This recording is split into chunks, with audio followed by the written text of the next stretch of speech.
Hey, how's it going? It is your muscle building coach, Lee Hayward, with another live video chat. So the way this is going to work is I'll be hanging out here for the next hour, and if you have any questions that you would like to discuss with regards to bodybuilding, fitness, any specific challenges you're having when it comes to building muscle, losing fat, or structuring your workouts or nutrition program, feel free to post those on our video chat, and I'll do my best to help you out in any way that I can. So before we get going now, I just want to make sure that everything is coming through loud and clear, that you can hear me, that you can see me, all that good stuff before I actually get into answering your questions. So I'm going to do a quick little check here to make sure that it is coming through loud and clear. All right, so just give me a second, guys. I organize this. I have a new microphone set up with my my live stream here, so I want to make sure that it's coming through. Hopefully, it's coming through louder and clearer than it was before. But again, that's what I want to do a test for. So again, if you can hear me and see me and it's coming through, please let me know in the video chat. Loud and clear, says Michael. Thank you. I appreciate it. Good. So I'm assuming we're all good to go. And let's get underway.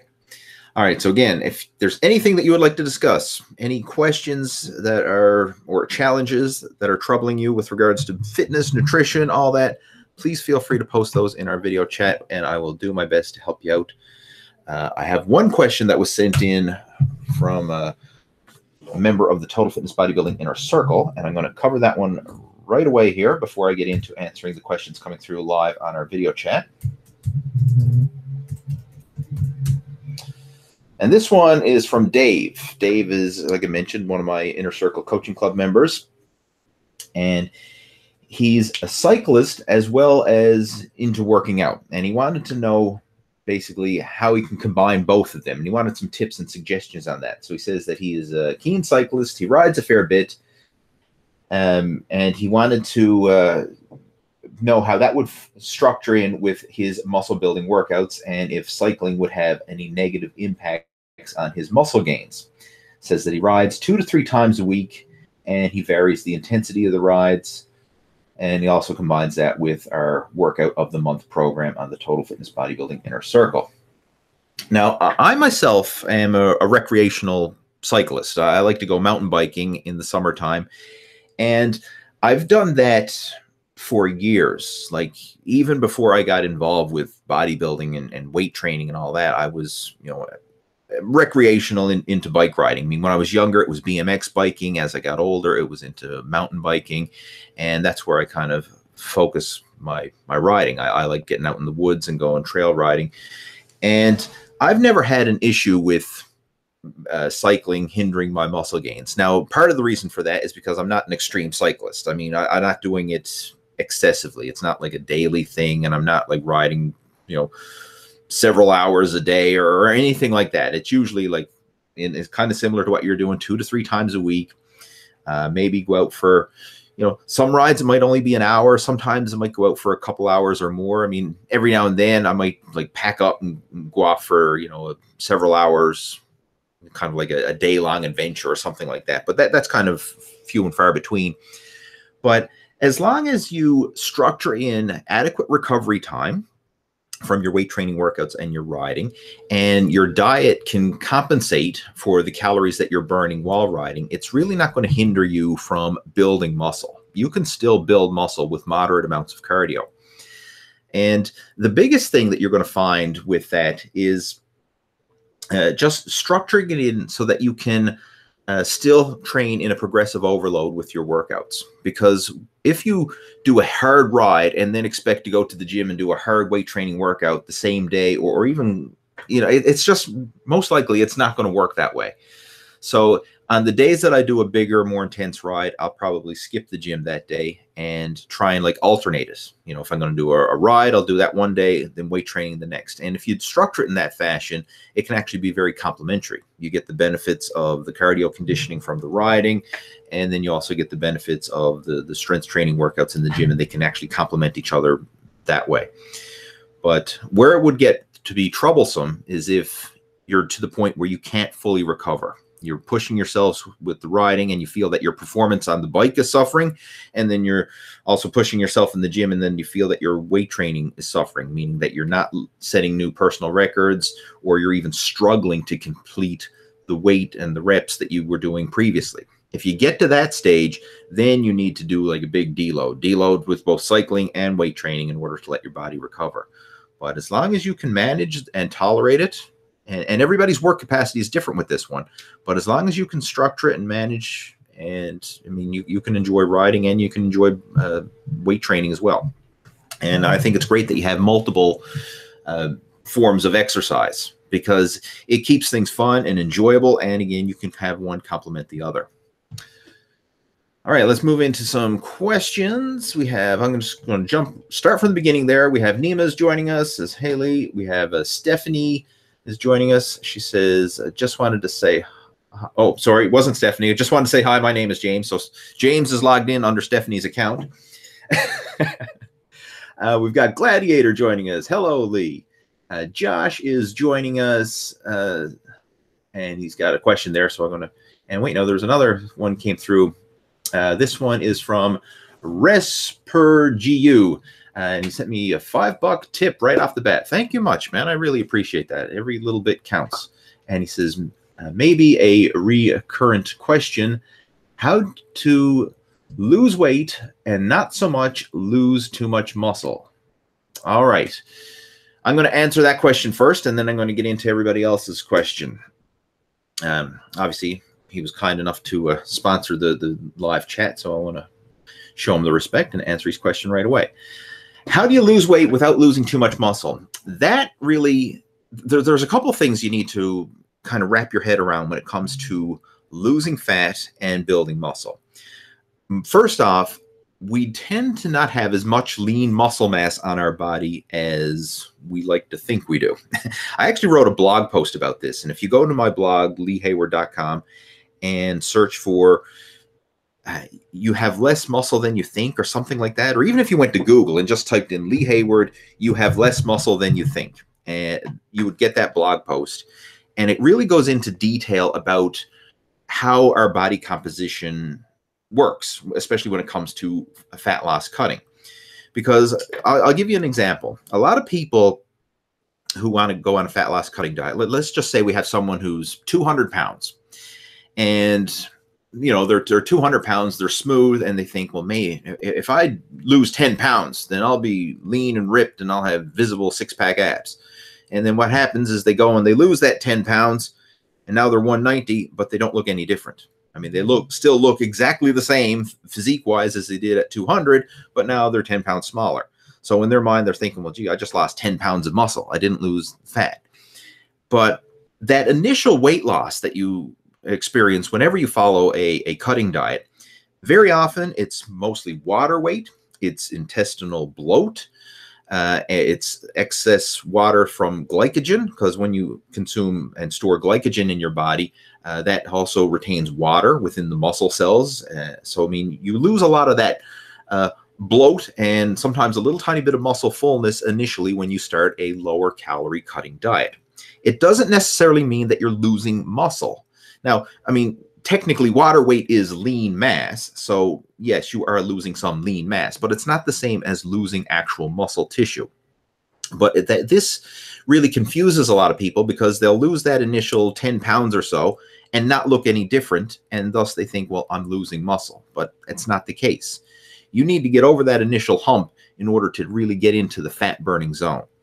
So more often than not, what I recommend people to do, if you want to see how much weight you're going to need to lose in order to get a lean, ripped physique, is measure your body fat and do the math. Calculate out your lean muscle mass as well as your body fat mass. So in the case of, let's say we got a 200-pound guy, he's 15% body fat.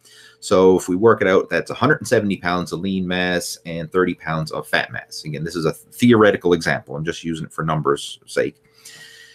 In order for this 200-pound guy to get a lean, ripped-looking physique, chances are he'd have to diet down to around 170 pounds. Now, if you're looking at the numbers, Well, if he has 170 pounds of lean mass and he has 30 pounds of fat mass, would that mean that he would have 0% body fat if he got down to 170? No, it doesn't mean that, because, like I mentioned before, a lot of the initial weight will be coming from water, intestinal bloat. It will be coming from water weight from stored glycogen. Not all of it is going to be pure body fat. So there will be some lean mass lost in that case, but it's not necessarily losing muscle tissue. It's just bloat and water. What would happen then is, once you got down to that weight, let's say you got down to 170 pounds, you would be looking lean and ripped, but you wouldn't have 0% body fat. But it would most likely be low enough that you would have definition to show, your muscle detail and all that. So the number one thing, most people overestimate how much lean muscle mass they have, and they underestimate how much weight they'll need to lose in order to get that lean defined look. As far as other strategies, there's some different things that we can incorporate. One, with your weight training workouts, make sure that you're still training hard and heavy within reason. I mean, if you lose weight and you follow a low-calorie diet, then your strength is probably going to suffer to some degree, meaning that you're probably not going to be able to lift as much with your big, heavy lifts. Like your 1-rep max bench press is most likely going to go down if you follow a cutting diet. Your max squat, your max deadlift. These big lifts are going to go down when you follow a cutting diet. But on the flip side, some of your other exercises may actually go up, like your body weight exercises. Chances are you're going to be stronger with those, because as you lose body weight, you're going to be more efficient with doing things like pull-ups and dips and push-ups and lunges and different types of body weight exercises. So you may actually see an improvement in those. Whereas the big compound lifts, the barbell lifts, squats, benches, deads, overhead presses, some of those lifts may suffer. But nonetheless, you still want to push yourself and strive to train hard and in a progressive overload fashion, even while you're cutting. And that will help to preserve lean muscle tissue. Another big one that's going to help is making sure that your protein intake is high. I recommend, a minimum of 1 gram of protein per pound of lean body mass per day. That would be the minimum. If you want to go a little bit higher than that, that's fine.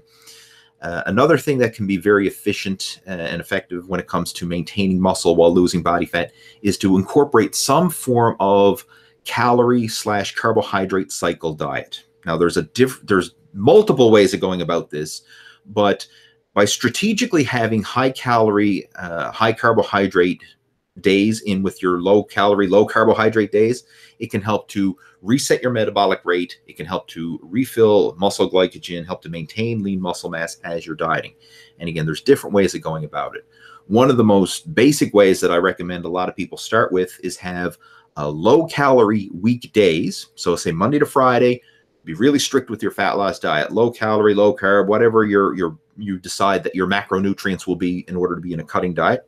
Follow that all week long.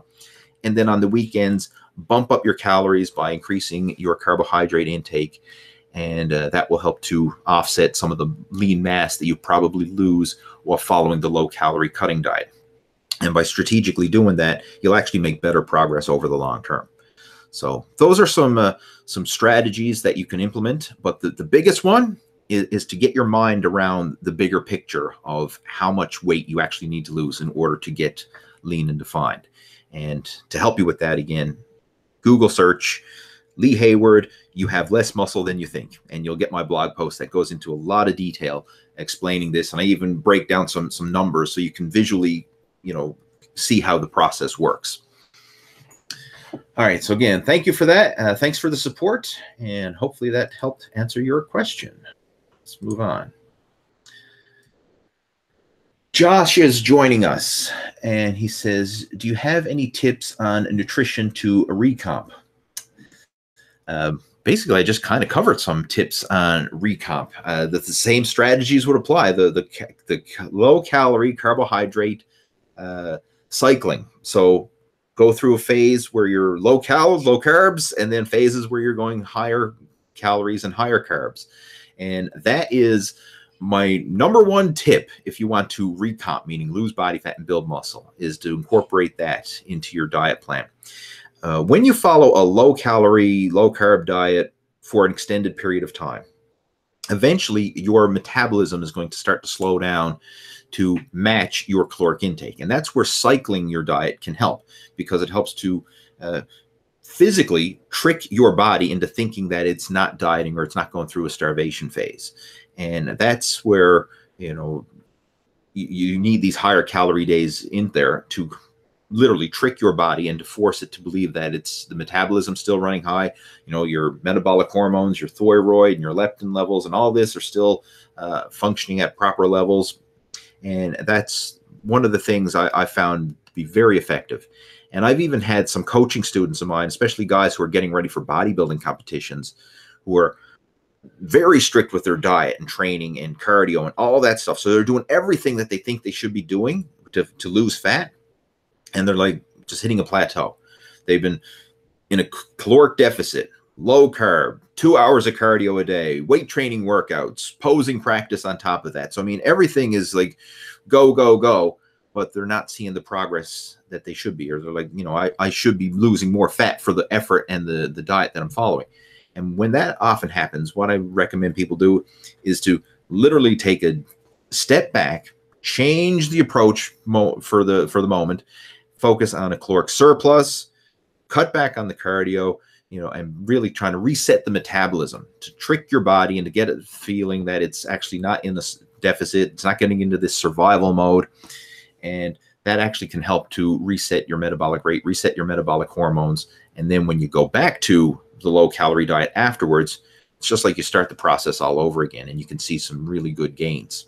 And ironically, sometimes when people actually do the switch over and bump up their calories, sometimes they even see a weight drop from that. As foolish as it is, I've seen guys, and I've experienced it myself, you know, have a high carb day, for example, high calorie, high carb day, and then wake up the next morning and actually be lighter on the scale. It's like, it doesn't make sense, but the way the body works, it's very, it can be very confusing at times, because it's not like a machine where it's just, you know, energy in, energy out. There's so much more going on. There's all these different hormonal things, and the way that our body processes calories, again, it's not all like just, it's not like a perfect mathematical machine where, you know, you put in X number of calories and you burn X number of calories and this is the result. When you factor in all the hormonal issues and the reason how, you know, when you increase your calories, it also impacts your metabolism, you know. So, I mean, if you eat more food, it speeds up your metabolism. If you eat less food, it actually slows down your metabolism. That's where a lot of the confusion comes into play. But realizing that properly cycling and strategically having these high and low carb days into your fat loss cutting program makes a huge difference. And like I say, if you wanted more specific help with this is something that I can personally coach you with. So, I mean, if you want, just shoot me a private message or an email, and, you know, I can personally help set you up with a customized nutrition program. But, you know, it's really, there's so much individualization that goes into it. It's kind of hard to give a one-size-fits-all answer on a video chat like this. All right, we've got Costa Kayla joining us from TLV. I'm not sure where TLV is, but thanks for tuning in. We have Michael Moore joining us. His thumbs up.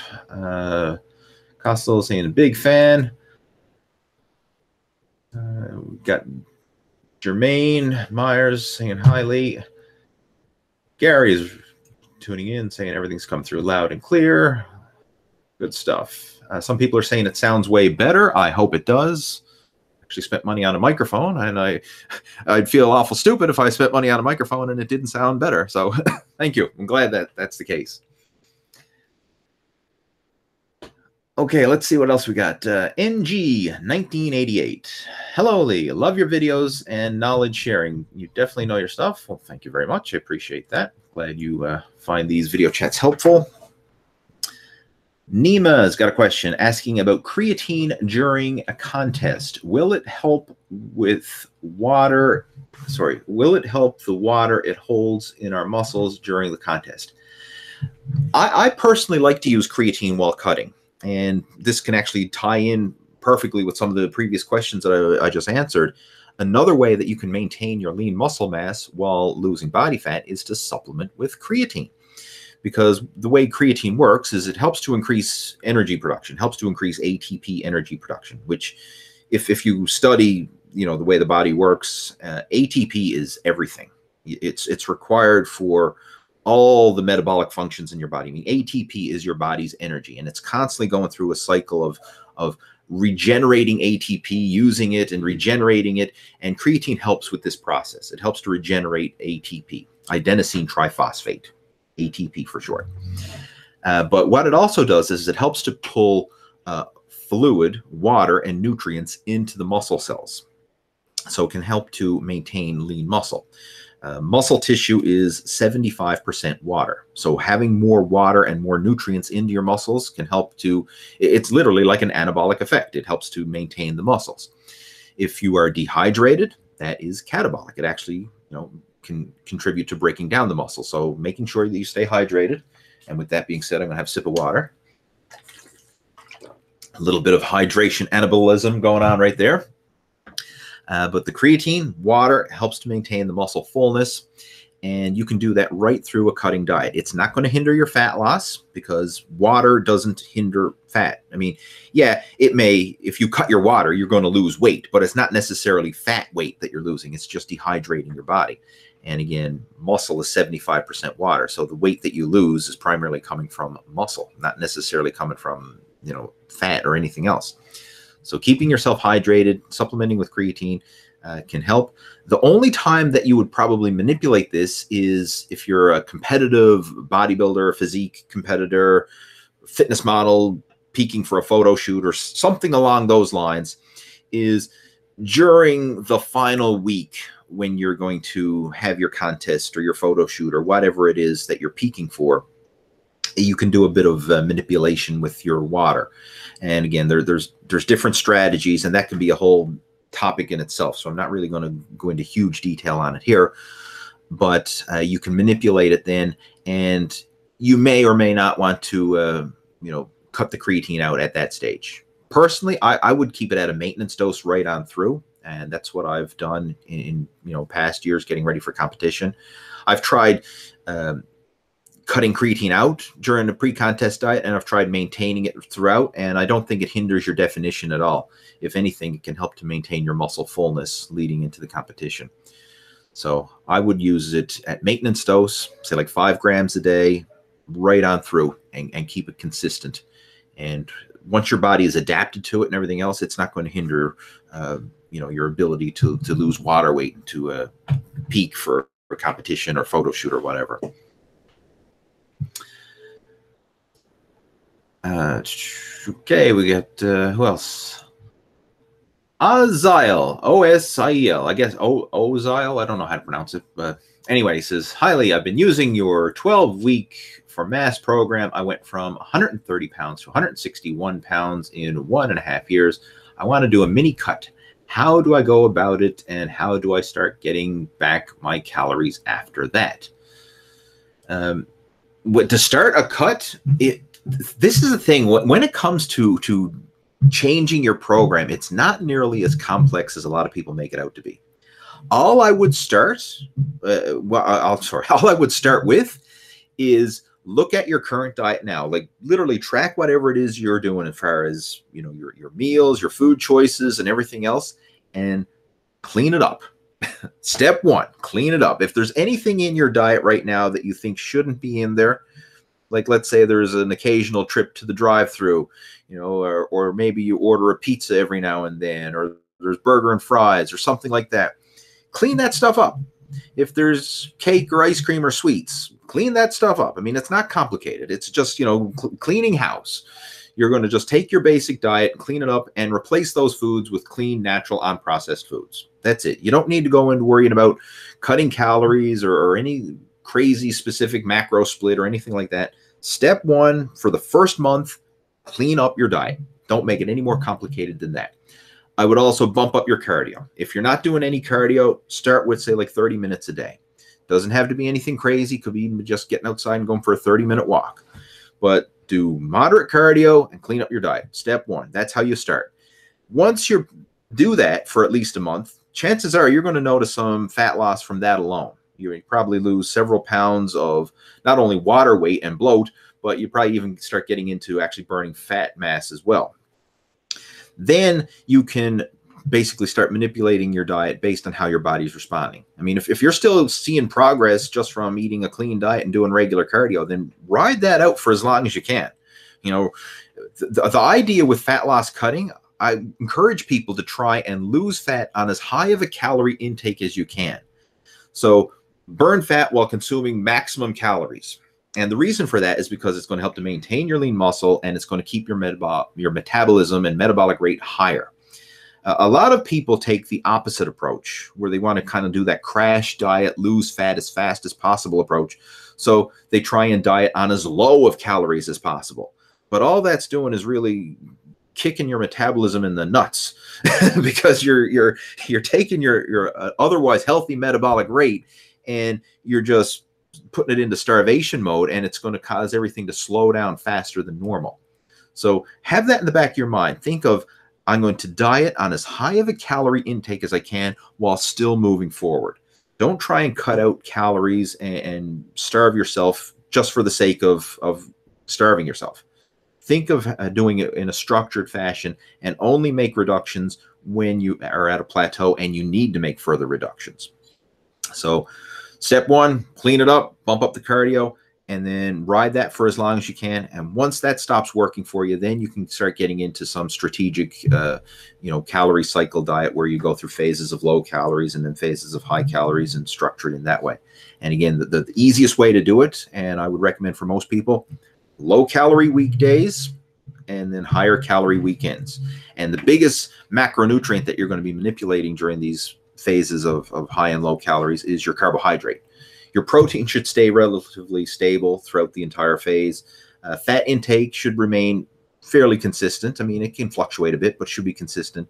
The biggest one is the carbohydrate intake. That's going to have the biggest impact on your caloric intake when you cycle through low and high carb days. And it's also going to have the biggest impact on hormonal response, because carbohydrates are the biggest macronutrient responsible for insulin. So when you have those high carb days, it's going to help to spike insulin, help stimulate lean muscle growth, replenish glycogen, but then you want to get back into some lower carb, lower calorie days to tap into burning body fat. But it doesn't have to be overly complicated at the start. You know, you can keep it very simple and actually move yourself in the right direction. Okay, let's move on. We've got Mandeep joining us. How much cardio should we incorporate in our workout if we want to gain lean mass? Again, this is going to vary depending on the individual, but I would recommend a good starting point for most people, 3 cardio sessions a week, somewhere around 30 minutes per session. It's kind of like an overall maintenance phase. It's enough to maintain good cardiovascular function. It's enough to maintain a low body fat, make leaner gains as you're gaining mass.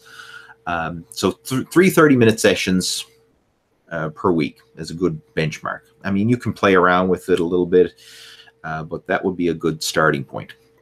If you want to do it on your off days from weight training, that would be acceptable. Like, say, work out with weights 4 days a week and then do these cardio sessions on your off days. That would be fine. If you are going to combine cardio and weight training together in the same session, I would recommend doing the weight training first and the cardio after. And the reason for that is because you want to have the majority of your strength and energy going towards your weight training workouts where it really counts. I mean, and then afterwards, if you are a bit fatigued, it's not really going to hinder, the benefits of your cardio workouts, because most of us who are looking at physique composition, like building muscle, burning fat, the cardio is kind of like a supplementary form of exercise. We're not necessarily competing in cardiovascular or aerobic sports. Like, we're not a competitive runner or a competitive cyclist or a competitive whatever, triathlete, something like that.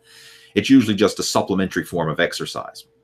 So if you do it after your weight training, and your cardiovascular performance suffers a little bit because your muscles are fatigued from weight training, that's fine. I mean, it's still going to have the same fat burning benefits. It's still going to have the same endurance benefits. It's just you're probably not going to be able to run as fast or perform at a same high level as if you did it when you were fresh. But from a physique transformation point of view, it's just as effective. So if you are going to combine weight training and cardio, do the weight training first and save the cardio for afterwards.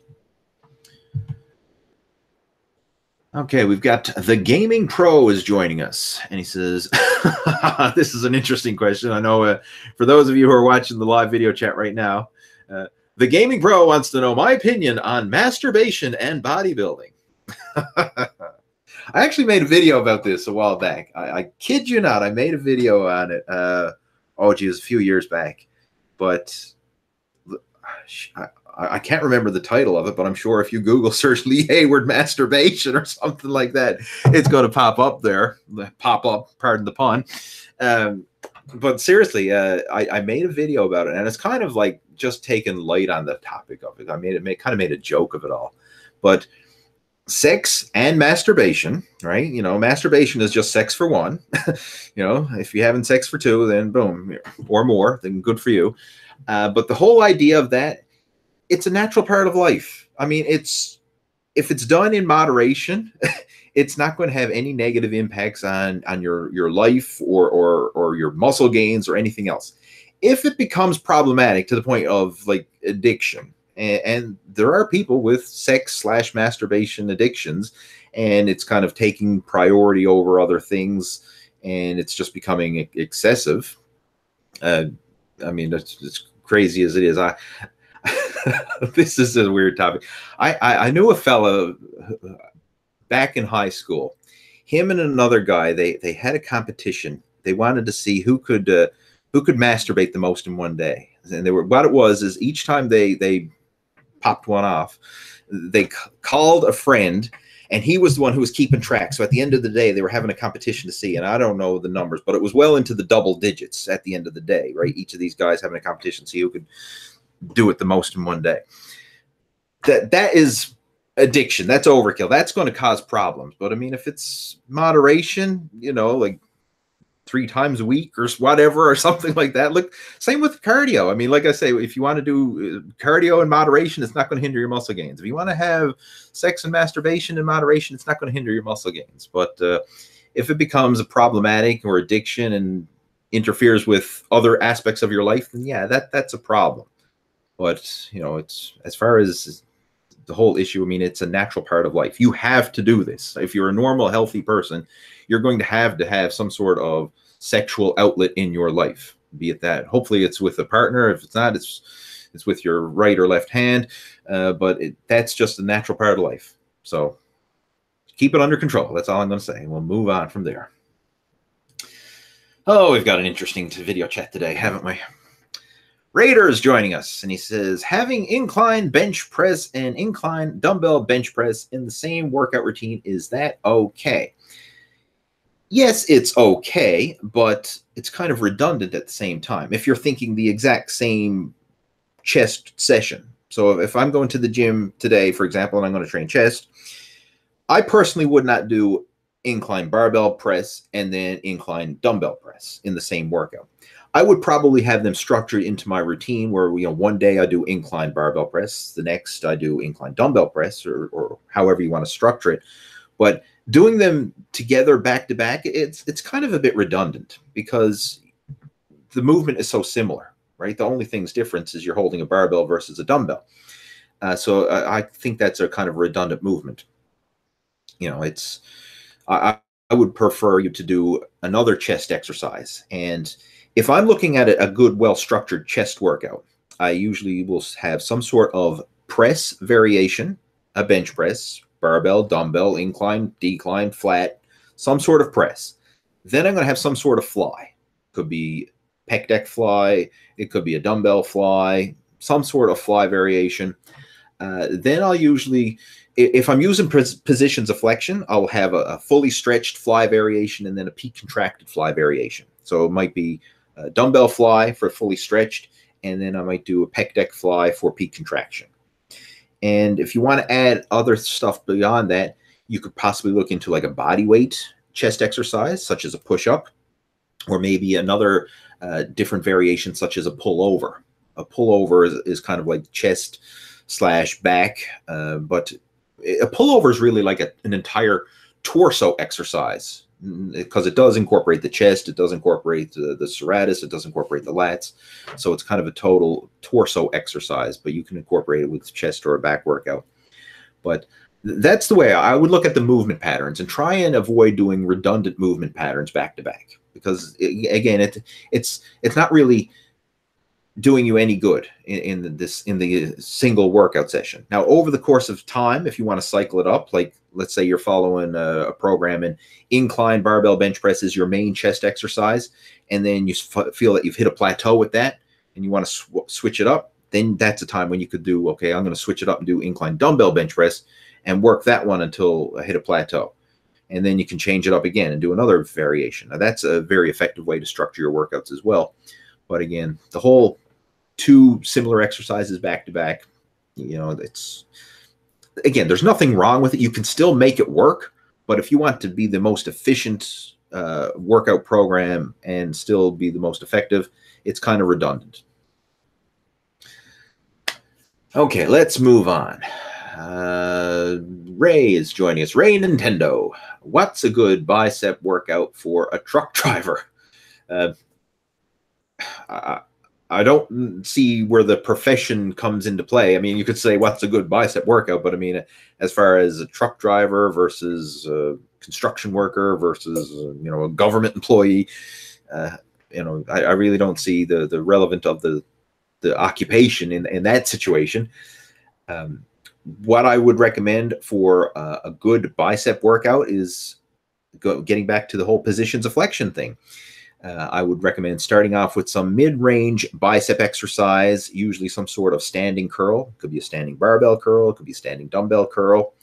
Then I would get into a fully stretched bicep exercise, either a preacher curl or an incline bench dumbbell curl, where you're lying back on the incline bench and you can fully stretch out your arms in the bottom. So some sort of fully stretched bicep exercise.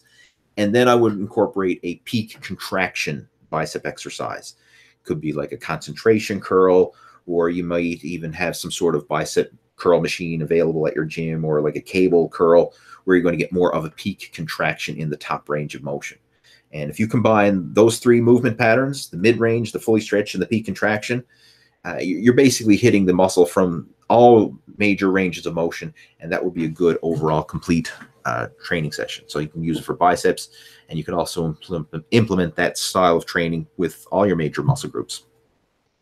And on the Total Fitness Bodybuilding YouTube channel, if you open up my playlists, I actually have posted a positions of flexion workout for all your major muscle groups. So there's chest, back, arms, legs, etc. So you can go in there and see a well-structured program for all your major muscle groups using positions of flexion.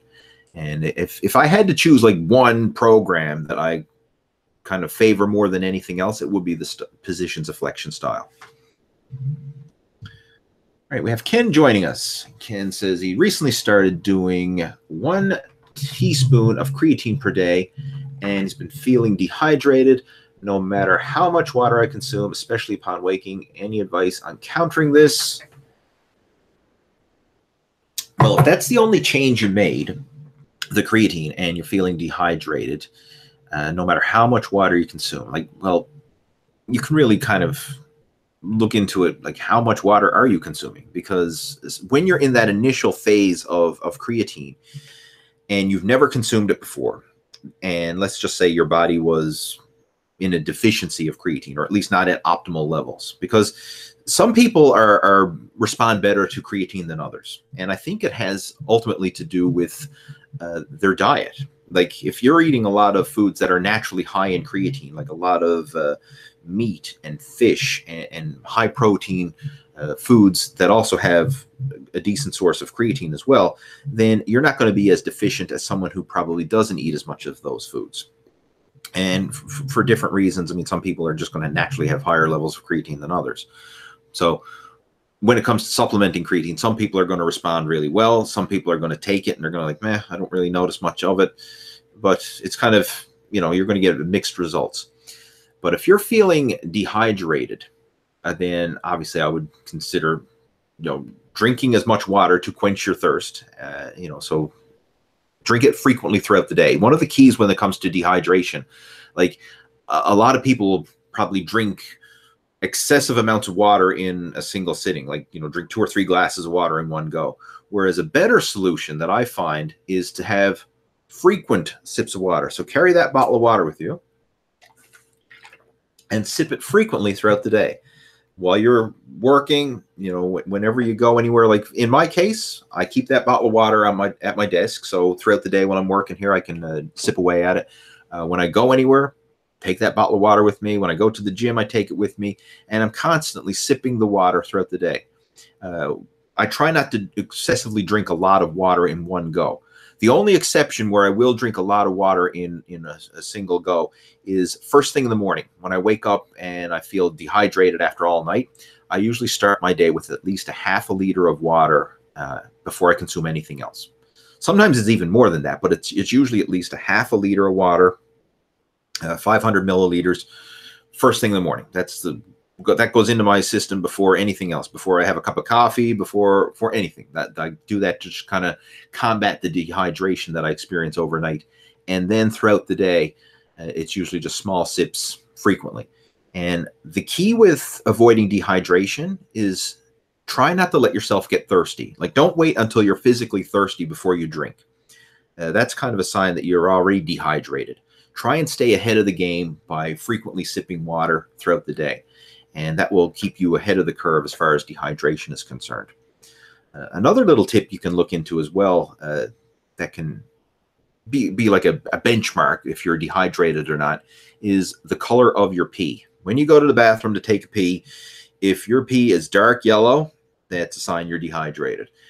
If it's a light yellow or clear, that's a good sign. You want your pee to be as close to clear as you can. Now, it doesn't always have to be perfectly clear, but as close to clear as you can. And that's kind of a little cue that, okay, you're on the right track as far as keeping yourself well hydrated. I mean, if your pee is dark and if your pee stinks, that's a sign that, yeah, you need to drink more water to kind of dilute that stuff down. So try and stay ahead of it and,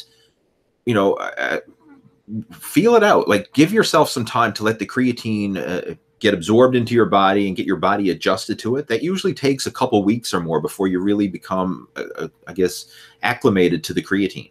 I know a lot of times when people take it initially, they'll feel different. They'll probably retain more water or something like that as their body just gets used to it. But once you get that maintenance dose of creatine into your system and you're taking it consistently, you kind of level out in terms of this is now your new maintenance. This is your new normal. And you shouldn't feel any, excessive dehydration or bloating or anything of that nature. So if you just started, I would give it a couple weeks and try again. Stay ahead of the water. Make sure that you're drinking it frequently throughout the day. And it should balance out within a couple weeks. And if it doesn't, then, there might be something else going on. I mean, who knows? There could be, allergic reactions or some metabolic reactions within your body that's the creatine is not agreeing with you for whatever reason. Another thing that I should mention here as well is, what kind of creatine are you using? Are you sure that it's a good, high quality creatine? Because you can get different grades of creatine. Generally speaking, Creapure creatine, which is German-made creatine. Creapure is a trademark brand of creatine. That tends to be the highest quality creatine. Sometimes you can get lower grades of creatine, like creatine that comes from China, and some of these cheaper grades of creatine may have more impurities and not necessarily the highest quality. So, I mean, that could be causing some problems as well. If you're using a lower grade creatine, it's, there's probably more to it than just the creatine. There could be some impurities there as well that could be causing problems. So look at your creatine supplement, and if it's hopefully it's a high grade, high quality creatine. If you want to look on the label, Creapure is a good one. But like I say, there's any of the reputable companies should provide good quality creatine. So something that you might want to look into. Do some research on the actual supplement that you're taking to make sure that it is a quality one. And if it's not, or if you're unsure, try another one. Okay, let's move on. We have Double Take Broom joining us. Any ideas for inner back thickness? Also, do you have any suggestions for forearm works? My forearms are really small. Inner back thickness. first off, to build the overall mass in your back, big compound exercises like deadlifts and rows, you really can't beat them. They're some of the best moves you can do. I mean, they'll just build thickness and mass throughout the entire back. But if you want to get into some specific inner back moves, some other ones that you can look into: good mornings, a really good back move. It's kind of an underrated move, but it's a very good one. Hyperextensions, really good as well, because it kind of works that whole spinal erectors right up through. But deadlifts and rows, even shrugs, barbell shrugs is a great one. Farmer's walk, another great exercise as well. That loaded carry, because it does help to build your body. Literally, from the bottom up, you're going to hit all the major muscles throughout your core and as well as your back and traps and everywhere. So those are some good moves. It's going to take time. I mean, building thickness throughout your back, that's one of the, it's not a short-term quick fix solution. It's going to take, time to build that muscle mass. But focusing on progressive overload with those big basic compound lifts will definitely help. And I would even recommend increasing the frequency for your back workouts, because a lot of times beginners tend to neglect their back training. And in order to keep things in balance and proportion, you really want to prioritize the back. A lot of strength athletes do this, like the common saying in power sports, like powerlifting and weightlifting, and that is, a strong physique is strong from the back. Like a lot of powerlifters, they don't care if you got the show off muscles, like chest and biceps and stuff like that. But if you turn around and you got thick traps, thick back and thick spinal erectors and hamstrings and glutes and all that, then they know that you're someone to be reckoned with on the lifting platform, because you've got a thick, strong back. I mean, that's where most of the power is generated, through the back. And even when it comes to a lot of your pressing exercises, you still need that foundation of a strong back in order to maximize it. So the common saying is, strong physique is strong from the back. So you really want to prioritize it. And what I would recommend is, you can even, there's different ways of going about it, but try and squeeze in extra back workouts when possible. And I'll give you some suggestions on how you can do this. Obviously, if you have a back day with your schedule, like, chest day, back day, leg day, whatever, you can throw in, your main exercises for the back. But like, even on your leg day, you can throw in some extra back work. For example, if you're doing like stiff leg deadlifts for the hamstrings, that also secondarily works the lower back as well. Another one, like hyperextensions. That's another back exercise you can throw in. So if you're doing like a scheduled abdominal workout, then you can throw in some hyperextensions along with that. So that gets you some extra back workout. When you do a chest workout, you can even superset in some rear delt and upper back work to help balance things out.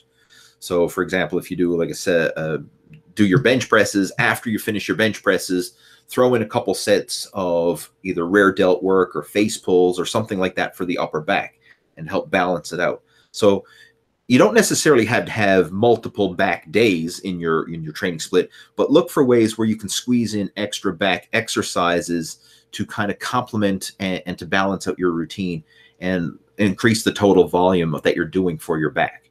And if you do that over time, that can really help to add up to again, more volume, more frequency, and more development for the back.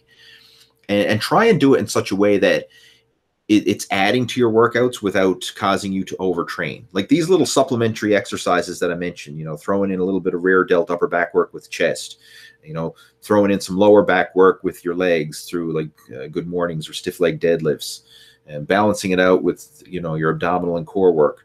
Things like that, they're not going to really take away from your recovery and hinder your progress that way, but it's just extra stimulation to add on to the total volume over the course of the week. As far as forearms, one of the best tools, where are they? Heavy grips, hand grippers. I carry them on my website, but this is hands down the best tool that I've found for increasing forearm size and strength. The grip is very often neglected. I mean, you can do wrist curls, you can do all that kind of stuff, you know, regular wrist curls, reverse wrist curls, and it helps. But I find building your grip strength really helps. I mean, if you can increase the strength of your grip, then indirectly that's going to increase the size of your forearms. I got into heavy grips, hand grippers back in 2004, so it's been quite a while now. But the reason I got into them is because my grip strength sucked. I mean, I really was. That's at the same time that I was getting interested in powerlifting, and I found that I couldn't hold on to heavy deadlifts without straps. So that's where I realized I need to do something for my grip, and I got into using heavy grips, hand grippers. And as a result, within 3 months of starting grippers, I added a full inch to my forearms. So I mean, it was huge, and I didn't do direct forearm training in terms of like wrist curls and reverse wrist curls and all that kind of stuff that most people do. I was just focusing on pure grip strength, and indirectly that helped to make my forearms bigger. So if you want a good forearm tool, get yourself a set of heavy grips hand grippers. Just head on over to my website, leehayward.com, and you'll see a link in the side menu bar. Scroll down there, heavy grips hand grippers. And as a bonus, I even include a couple hand gripper training manuals. One, it's a forearm training manual, a generic one, and there's another one, it's a specific hand gripper training manual that I use to build myself up to closing the Heavy Grips 350 hand gripper. So you can check that out as well. That's a free bonus that I give when anybody orders a set of grippers through my website. So that's the best tool that I can suggest. I mean, it does make a huge difference. And when your grip is strong, you're going to notice that all your lifts in the gym are going to improve. You know, your arm work, your chest work, anything where you're grabbing a weight, a dumbbell, a barbell, a machine handle, anything where you have a more secure grip, indirectly that's going to make you feel stronger, feel more confident, and be able to exert more force when you're doing the exercise. I mean, you've probably noticed this yourself. If you're doing any exercise, curls, rows, whatever, if your grip starts to slip, sometimes like maybe your palms are sweaty, for example, or your grip is fatigued. If you don't have a solid grip, then you just can't exert maximum effort into whatever exercise you're doing.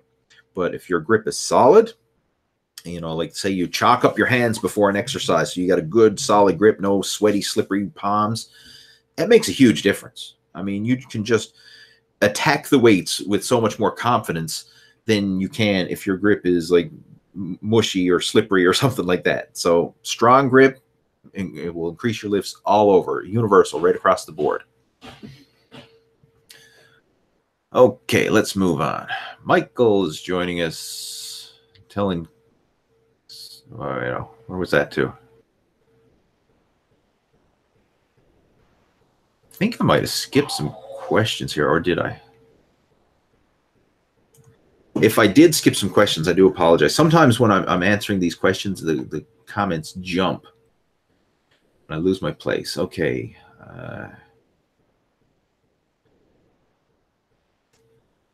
Okay, RC Antax. Would you ever consider steroids as you get older? Actually, I mentioned this during our last video chat, I think. So I'm not going to elaborate too much, but I'll summarize it.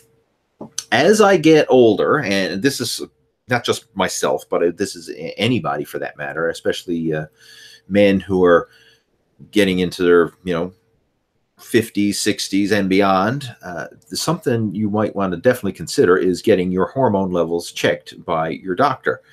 Your testosterone, your growth hormone, your thyroid, all your metabolic hormones, get them checked.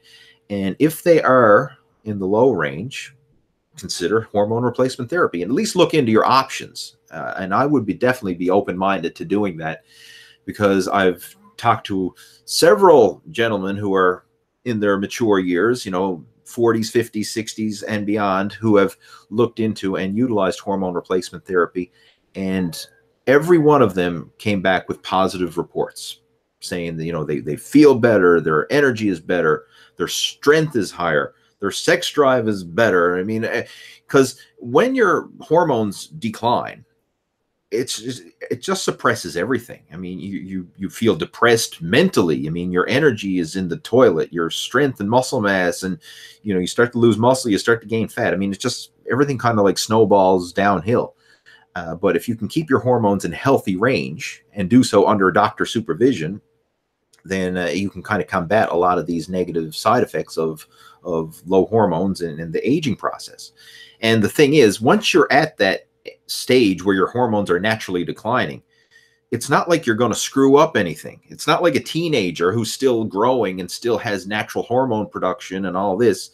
I mean, if they take synthetic hormones, then they can screw up their own natural production and basically, screw up a lot of natural processes that their body should be going through.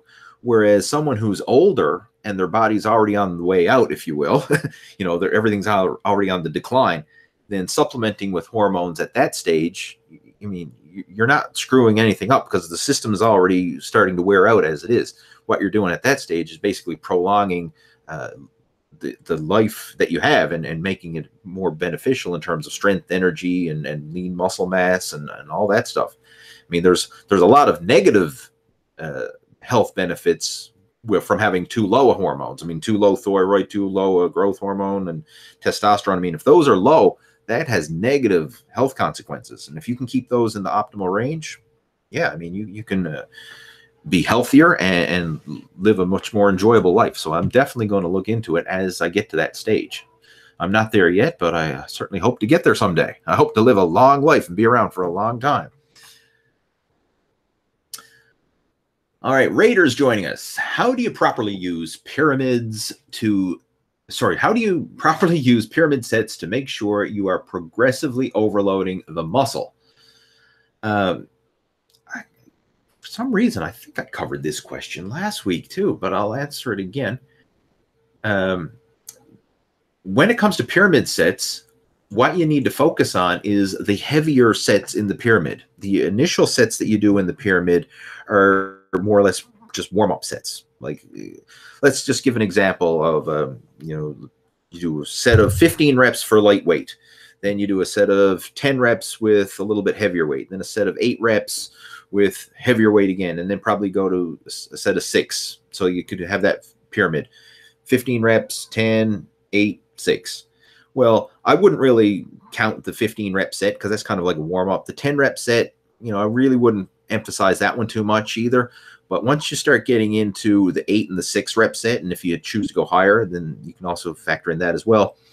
The heavier sets are the ones that you want to be really monitoring in terms of progressive overload and comparing them. When you're going through your training log and you want to set a new personal record, focus on the weight that you can do in the top pyramid sets, not necessarily the ones that you start with, because the starting weights, the low pyramid, they're going to be pretty consistent from week to week because you're going to use them as a warm-up. I mean, you don't want to, the whole idea of a warm-up is to keep it light so that you warm up your body. You don't want to constantly be increasing your warm-ups because that takes away the advantage of a warm-up, because eventually you'll get to the point where it's too heavy for a warm-up. I mean, even professional bodybuilders and powerlifters, I mean, the guys who are smart about it, they still start off with really light weight. I mean, most top-level powerlifters, when they do a squat workout, their very first set is with the empty barbell, just to go through the motion, to get their body used to the exercise, to get the cracks and the kinks out of their knees and their hips and stuff like that.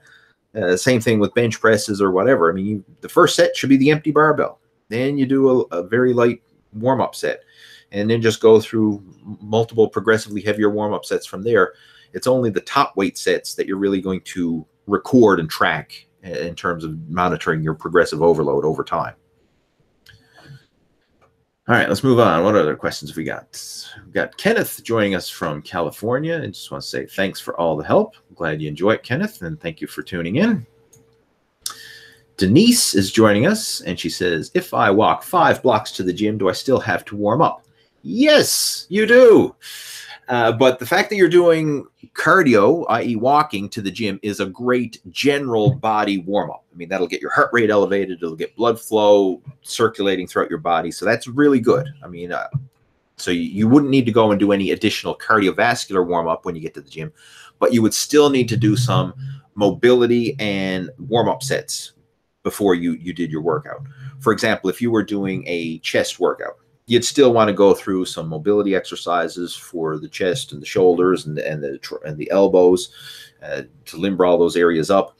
And then you'd want to do some light, progressively heavier warm-up sets to build up to your actual workout. So you still need to physically warm up and prepare your body for the exercises you're going to do. But the fact that you've did some cardio, i.e. walking to the gym, that's a great general warm-up. The way I like to do a warm-up, and I recommend for most people, is when you get to the gym, do 5 to 10 minutes of some sort of general cardio. Ideally something that's going to move your entire body, like the rowing machine or the elliptical with the moving handles, or it could even be jump rope or going for a light jog on the treadmill or something. Do some sort of general cardiovascular exercise just to elevate your core temperature, to get your heart rate elevated, and to circulate blood flow throughout the body, especially if you live a sedentary lifestyle. Like if I'm going to leave right here, I'm sitting on my ass and I'm going to go to the gym, I need to do something to get my body warmed up again. So that's what the cardio does. That just is a general warm-up. Then I'm going to get into the specific exercises I need to for the workout that I'm going to do. Again, if it's a leg workout, I'm going to do some specific exercises to warm up my knees and several progressively heavier warm-up sets before I get into my heavy working sets. If it's a chest workout, I'm going to do stuff for my shoulders, my elbows, these vulnerable areas, make sure to get those limbered up, get into some progressively heavier warm-up sets, and then get into the actual working sets of the workout itself. So you always need to warm up. If you're going to skip on anything, I would even cut back on the volume of sets you do. If you want, even cut back on the cool down at the end, but don't skip the warm-up. The warm-up can make or break it, because if you don't do a proper warm-up, your risk of injury goes up exponentially. And if you get injured, that's going to hinder your progress. I mean, if you skip, cut back on some of your work sets, that's really not going to hinder your progress long term.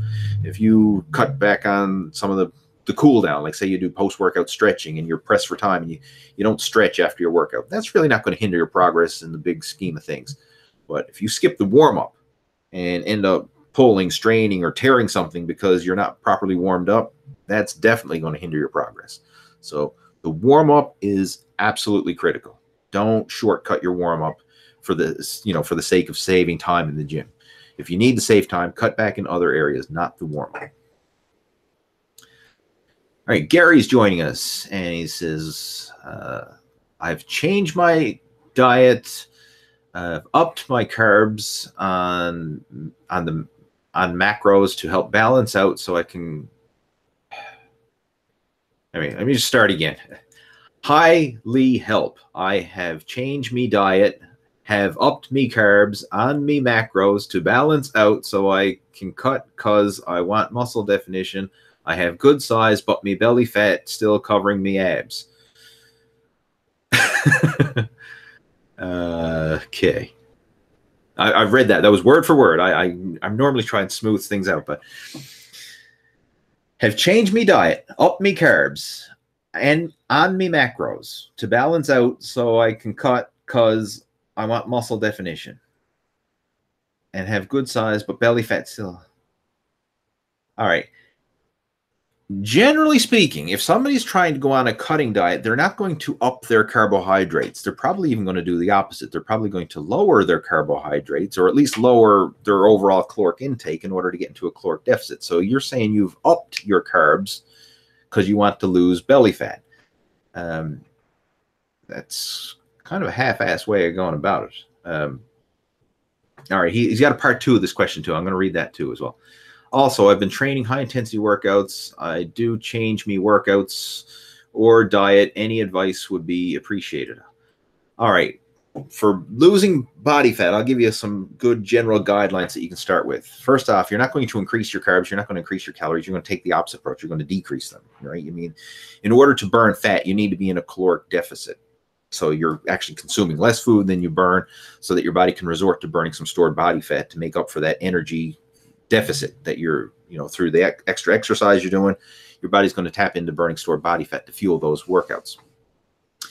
As far as weight training is concerned, any solid weight training workout can work for a fat loss program. As long as it's well balanced, it's well structured, you're hitting all your major muscle groups, still training in a progressive fashion, any sound weight training workout can work. It could be a total body workout. It could be a bodybuilding split routine. It could be an upper lower split. It really doesn't matter as long as you're covering all your bases and training in a progressive overload fashion. The biggest kicker for fat loss is going to be your diet and your cardio. So I would recommend, as a general guideline, starting with 30 minutes of cardio per day. I found with myself and with numerous coaching students, the more cardio you do, the better fat loss results you're going to get within reason. Now, I'm not saying like do 10 hours of cardio a day or some extreme number like that, but consistent cardio, 30 minutes, 60 minutes done on a daily basis is going to be a huge advantage to fat loss. And again, it doesn't have to be crazy. It could be simply getting outside and going for a walk. I mean, if you walked for an hour a day and did that consistently every day, I mean, that would work wonders for burning body fat and to help improve your overall health markers. Reducing your stress, reducing cholesterol, and lowering blood pressure. I mean, all these health markers would improve with simply walking an hour a day. I mean, if you could bottle that up into a supplement or a pill, it would be the most prescribed supplement or pill ever, manufactured, because the health benefits of getting outside and walking are huge. And I like to incorporate that along with weight training. It's simple as that, but it does work. So that's what I would recommend as far as cardio is concerned. And with the diet, focus on getting a caloric deficit in there. Now, again, it doesn't have to be anything crazy. But just focus on, first, if you haven't already done so, clean up that diet. Make sure that it's all natural, unprocessed foods, and stuff that shouldn't be there is not there. Cut out the chips and the crisps and the burgers and the fries and the pizza and the ice cream. Make sure that's all out of the diet. Focus on clean, natural, unprocessed foods, and then you can get into more advanced carbohydrate cycling. But again, you need to focus ultimately on averaging a caloric deficit, not a surplus. So I don't know if that was a typo on your part, but you don't up your carbs and up your calories to lose body fat. You do the opposite. All right. Nima's got another question here. Does extreme dieting during contest cause loss of muscle in a natural bodybuilding contest? Yes. Very often, a natural bodybuilder is going to lose some lean muscle mass while going through the process of getting into contest shape. Even people who are enhanced, steroid-using bodybuilders, very often are going to lose some lean muscle in the process of getting contest shredded. But ultimately, that's why you have your off-season and pre-contest. And the idea is during the off-season, you're going to build new muscle mass so that even when you do diet down for the competition and sacrifice a little bit of lean mass in order to get that ultra-shredded conditioning, you're still going to have some, muscle in reserve so that you still look big while dieted down. I mean, you can see this even with like the top pros. I mean, like guys like Ronnie Coleman, Jay Cutler, Dorian Yates back when he was competing. I mean, a lot of these guys would regularly get up to 300 pounds in the off season, and fairly lean at that weight too. I'm talking still would have visible muscle definition. I mean, yeah, there would be some softness and smoothness in places, but for the most part, they would still have visible abdominals at that weight. They would still have visible cuts and separation, but it would just kind of like be smoothed over a bit. And they'd still have to lose 50 plus pounds in order to get contest shredded. So even, the world's elite bodybuilders who are doing everything, including performance enhancing drugs, most of those guys still lose lean muscle in the process of getting contest shredded. I mean, if you've never gone through the process or know somebody personally and have been close to somebody who's gone through the process, a lot of people don't realize, again, how much weight you need to lose in order to get ripped. I mean, it's not just losing a little bit of belly fat or something like that. I mean, to go from, to the extreme of contest shredded, where you have, lean, striated muscle, you have to lose a lot of weight. I mean, you virtually are losing all your excess body fat. And in the process of doing that, you are going to sacrifice some lean mass in the process. It would be virtually impossible not to hit your peak and still, maintain all your lean muscle mass. It's virtually impossible to do that. All right, we got the Gaming Pro joining us, and he says, do you have any tips on bodybuilding in Ramadan? Yeah, I actually made a video about that. As again, just do a YouTube search for Lee Hayward Ramadan. But first off, think of it like an intermittent fasting program. That's basically what it is. Ramadan is basically just intermittent fasting. The only thing that I don't like about it is the fact that you limit fluid. So it's a dry fast during the fasting hours. I don't like the idea of a dry fast. If I could change one thing about it, it would be that. But obviously, if someone is following Ramadan, they're doing so for religious purposes and everything else. So it's, you're going to be strict, right? I don't think you're going to cheat on Ramadan. Again, some people probably do, but if you're going to do it right. That's the only thing I would have some issues with. But other than that, I mean, you can still look at it as a great time for burning fat, because intermittent fasting is kind of like a great fat loss tool, and you can look at Ramadan as a phase of intermittent fasting, because that's basically what it is. The only thing is, again, when you do have your eating, drinking period during the dark hours, make sure that you hydrate yourself. That would be priority one. And during your workouts and stuff like that, if you are working out in the evening hours, which would kind of probably be ideal, you would definitely want to make sure that you stay well hydrated during your workouts as well. But again, if you want to watch the video that I made about it, just do a search for Lee Hayward Ramadan. But it's one of those phases where kind of just take it for what it is. I mean, realize if you're trying to bulk up and pack on mass, it's not the ideal time. The best you're going to do is just maintain your results. But you can look at it as a short-term cutting phase and use it as an intermittent fasting cutting diet and work that into your program. And even if you are bulking up, there's nothing wrong with doing a temporary cut from time to time to help trim off some of the excess body fat that you may have gained while bulking, right? I mean, I even have structured programs in place where I recommend cycle bulking, where people will actually do purposely go on phases of high-calorie bulking and then, kind of like do a little metabolic reset where we back off and do like a mini cut in between to help to reset the metabolic hormones and also trim away any excess body fat gained. So you can look at it that way. You can make if you have the right mindset and you do it properly, you can make it work with whatever program you're following, be that a bulking program or a fat loss program. Eric Johnson is joining us, and he says, smoking a cigar after a workout, ? Sometimes things get stressful, and I smoke a cigar after I work out. Good or bad for gains? Well, I think you know the answer to that. It's certainly not good. I mean, nobody's going to smoke a cigar and say, damn, I made some gains because I started smoking cigars. It doesn't work that way. As far as bad for gains, well,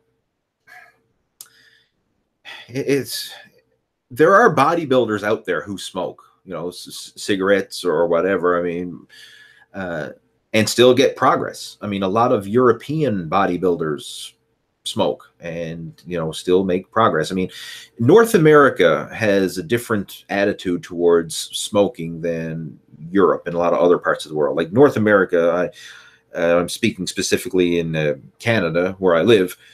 Like, smoking is shunned upon. You can't smoke in any public places. It's none. There's no restaurants, no clubs, no stores, no anywhere. You cannot smoke in a public place.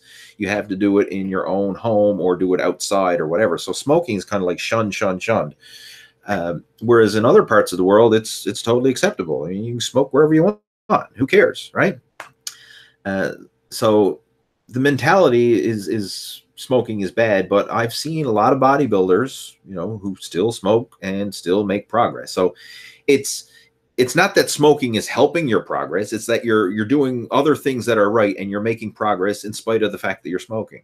So, I mean, look at it this way. If you're following a proper diet, if you're following a proper workout schedule, you're getting adequate sleep, rest, recovery, you're doing everything right, but you're smoking. I mean, the fact that you're smoking is probably not going to be bad enough to cancel out all the good that you're doing from the diet, the training, and everything else. But you're making progress in spite of the smoke. Now, if you cut out the smoking, you would probably even make better gains with everything else. But, you know, you look at the bigger picture. It's not like it's going to cancel everything out because you smoke, right? You can still make gains in spite of the fact that you smoke. But that's the thing. It's certainly not helping. If anything, it's hindering. But, you know, to the degree that it's hindering, I mean, who knows? If it's an occasional thing, like once every blue moon, I'd say who cares? It's probably such an insignificant factor that it's not going to have any major impact. But if it's like every workout you're sucking back on a cigar, you know, that may have an impact over the long term. Again, I've never done it, so I mean, I can't give you any personal feedback. I'm just kind of giving you a theoretical idea. I mean, this is something you're going to have to look into yourself, but you know darn well smoking is not going to help your progress. All right. We have a Robo Turkey Ninja joining us. I got to love that name. Is cardio more effective before or after lifting weights in terms of fat loss? I actually covered this earlier. I would recommend after to maximize fat loss. And he says, I asked because I do 20 minutes of cardio on my lunch break and perform compound lifts in the evening. Okay, that's different. If you're doing cardio separate from your weight training workouts, you know, you're doing your cardio on your lunch break and then you're doing your weight training later in the evening, that's a totally different scenario. Those are two totally different workouts, and you can continue to do that. I mean, a lot of bodybuilders will do like cardio first thing in the morning before breakfast and then do weight training later in the afternoon. That was my favorite training split when I, getting ready for bodybuilding competitions. So I always start with fasted cardio, weight training later in the day. That's different. If you're doing both together, in the same session, then you would do the weight training first and the cardio after, ideally. I mean, again, you can still make it work. If for some reason you want to start with cardio and that works for you, I mean, hey, go nuts, do it. But I would generally recommend the weight training first and then the cardio after, because that will save your strength and energy for the weight training workouts. And then if you are a bit fatigued from the cardio afterwards, it's not going to hinder the fat loss benefit. I mean, if anything, it's going to make the fat loss even more potent, because your muscle glycogen is already depleted from the weight training, and you'll be more readily able to tap into burning stored body fat when you get into the cardio afterwards. So from a fat loss point of view, save the cardio for after weight training. But if you're doing them in two different workouts, don't matter. I mean, do your cardio and do your weight training just like you're doing. Okay, how are we doing for time? Where can I second now? I know I've been at this for quite a while. I don't see my clock here, but I think I've been at this for over an hour. I normally do these video chats for over an hour. Let's see. I'll answer one more question, then I'm going to clue it up for the day. Okay, let's see.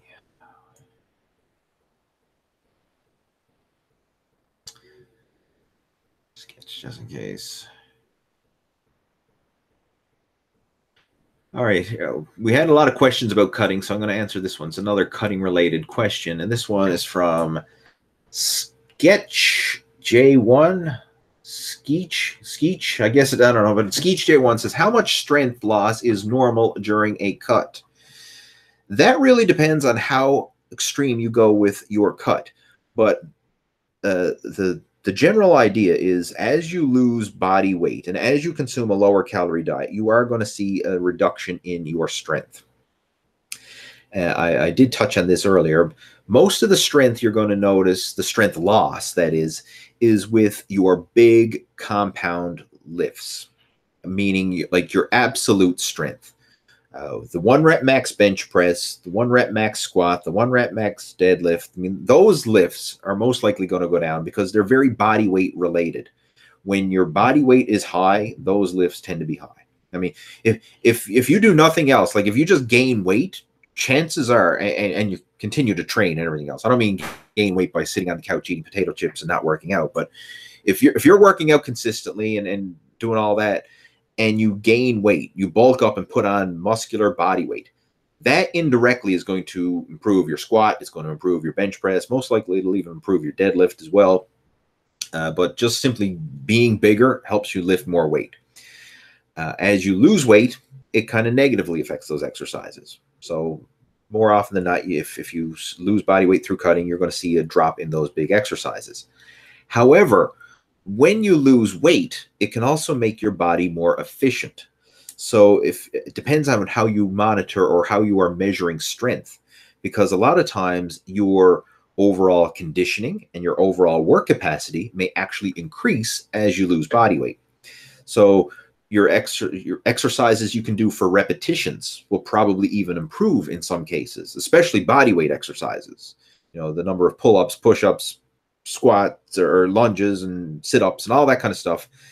Your repetitions are probably going to go up as you lose body weight. You'll probably even find with some of your assistant exercises, maybe like, rows or pull downs or curls or whatever, the leaner and lighter you are, the more efficient your cardiovascular system is. So you might even be able to get more repetitions with your assistant exercises than you could when you were heavier and bulked up, because your body just runs more efficiently cardiovascularly and you have more muscular endurance. So in some cases, you may actually see your strength improve, depending on, again, how you're monitoring your strength. If you're looking at the total work volume done and the repetitions, you can actually make some improvements while cutting. And I would notice that myself. A lot of times my assistant exercises would improve while my big, heavy compound barbell lifts, in terms of the number and the max weight lifted, would be lower, but the overall work capacity could be much higher. So it is normal to lose. And what I often found in my own case, like I'll use a bodybuilding cutting diet as an example, getting ready for a pre-contest. I would, after the first month or so of dieting, I would see a big drop, you know, in my compound lifts. And then as I got used to the diet, I would actually start to make some progress again in this mid-range of the diet, let's say. And I could actually see some progressive overload and even lean muscle gains while dieting. And the reason I seen it, it was just due to the consistency of the training, due to consistency of the nutrition and the motivation. I mean, just the consistency and the motivation, you can make a lot of good progress that way, even if you're, following a caloric deficit. So I would see some good progress for the mid phase of the diet. And then when I get to around 6 weeks out, that's when I'm kind of transitioning from lean to ripped. So at 6 weeks out, I'd usually be lean, but not shredded, right? There would be muscle definition and separation, but it wouldn't be getting down to like striated definition. So when I'd transition from that lean to ripped, that's when I would notice my strength kind of like just plummeted. And during the last month before a competition, I would struggle. I would literally be like pushing myself through the gym on willpower alone. My strength was in the toilet. My energy was in the toilet. And it was just like pure grit. Just, the blinders on, seeing the finish line ahead. And I just trudged through. But I didn't have any excess energy or excess strength at that stage. I was kind of like really, literally running on empty. That's what it felt like. And that's kind of the strength curve that you'll probably go through during a cut, especially if you take it to the extreme where you're going to go all the way to getting contest shredded. So initial strength loss at the beginning, it kind of stabilizes in the middle, and then the bottom will fall out of it during the end. And that's kind of pretty common amongst most bodybuilders and physique competitors that I've coached and worked with. That's kind of a pretty common theme. Very few people are going to maintain their strength right on through. And if they do, then that's kind of a sign that they're probably not as lean as they should be for their bodybuilding competition. If you're going to go to the point where you're getting, contest shredded, striated, lean, ripped, you're probably going to suffer a bit in the process.